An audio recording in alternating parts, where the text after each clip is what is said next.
Hello everyone, welcome to my channel Gene Worlds, and today we will learn about the genetics, and in this we will learn the Mendelian inheritance. So let's start.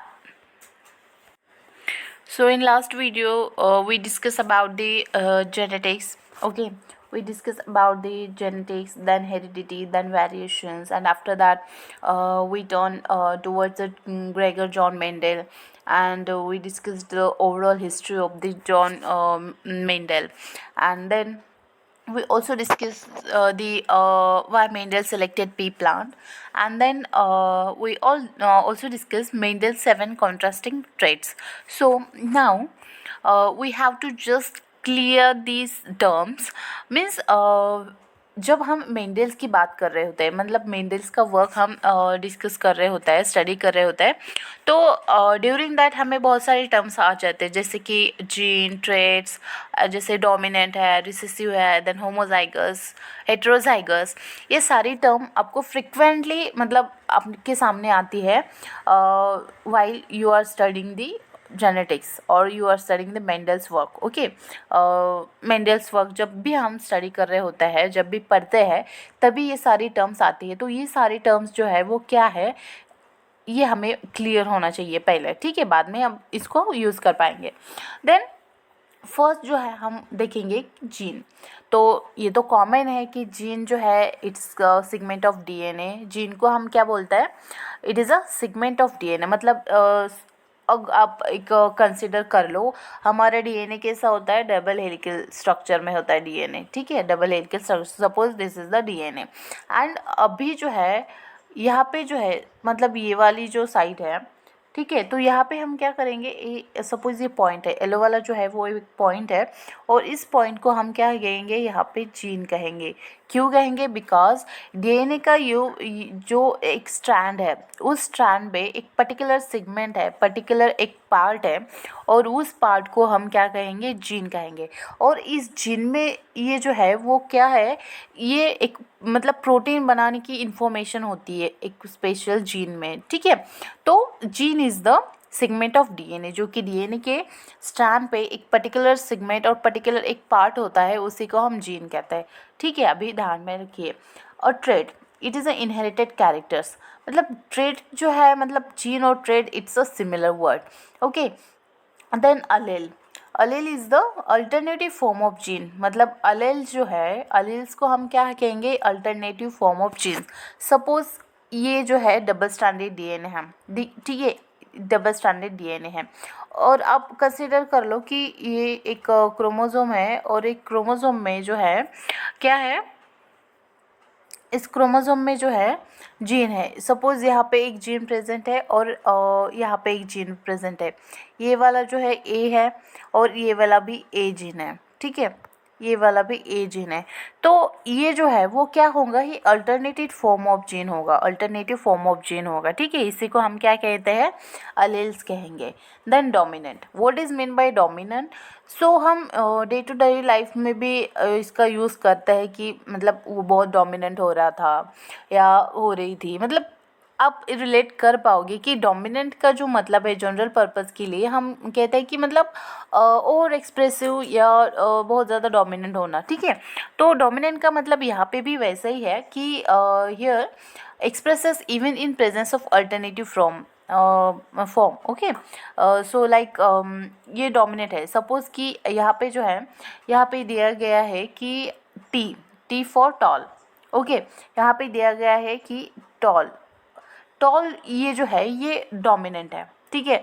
Toll जो है वो dominant है. मतलब यहाँ पे अगर डॉफ आया और शॉर्ट आया, इसको हम क्या कहेंगे, इसी को हम शॉर्ट में ही लिखेंगे. ये वाला जो है वो इसकी शॉर्ट है, तो शॉर्ट का जो है वो स्मॉल टी रहेगा, और इसका जो है वो कैपिटल टी रहेगा. कैपिटल टी जो है मतलब हम टॉल बोल रहे हैं इसको, तो ये मतलब ऑलवेज जो है अपना कैरेक्टर डोमिनेंट मतलब बताएगा, डोमिनेंट बताएगा, ठीक है. ये जो है मतलब ये कैपिटल टी कैपिटल ई, ये तो डोमिनेंट दिखेगा ही, मतलब इसको हम टॉल बोलेंगे. लेकिन अगर ये हेटेरोजाइगस फॉर्म में अगर है, तो भी ये जो है वो अपना डोमिनेंट ही कहलाएगा. Then recessive, this expresses only in the presence of another identical alleles. Okay, अब हम क्या बोलेंगे कि ये जो टॉल है, ठीक है, ये भी, ये जो टॉल है ये भी टॉल है, इसका जो जेनेटिव है, और ये जो कॉम्बिनेशन है ये भी टॉल है। लेकिन तो शॉर्ट कैसे आएगा? तो स्मॉल टी जब भी साथ में आएगा तो it's always give a recessive. Okay, इसी को हम क्या कहेंगे? रिसेसिव कहेंगे। तो ये वाली टर्म आपको मतलब क्लियर हो गई कि रिसेसिव क्या है, डोमिनेंट क्या है और अलेल्स क्या है, ठीक है। बाद में हम देखेंगे होमोजाइगस। होमोजाइगस ये जो टर्म है आपको मतलब जब भी हम मेंडेलियन का वर्क स्टडी करेंगे इन फर्दर्स लेक्चर्स, तो हमें ये हेट्रोजाइगस, होमोजाइगस, जीनोटाइप, फिनोटाइप, ये वर्ड और ये टर्म्स जो है वो आने वाली है। तो पहले ये क्लियर होने चाहिए। What is mean bye homozygous? Homozygous means similar allele और प्योर अलेल मतलब क्या?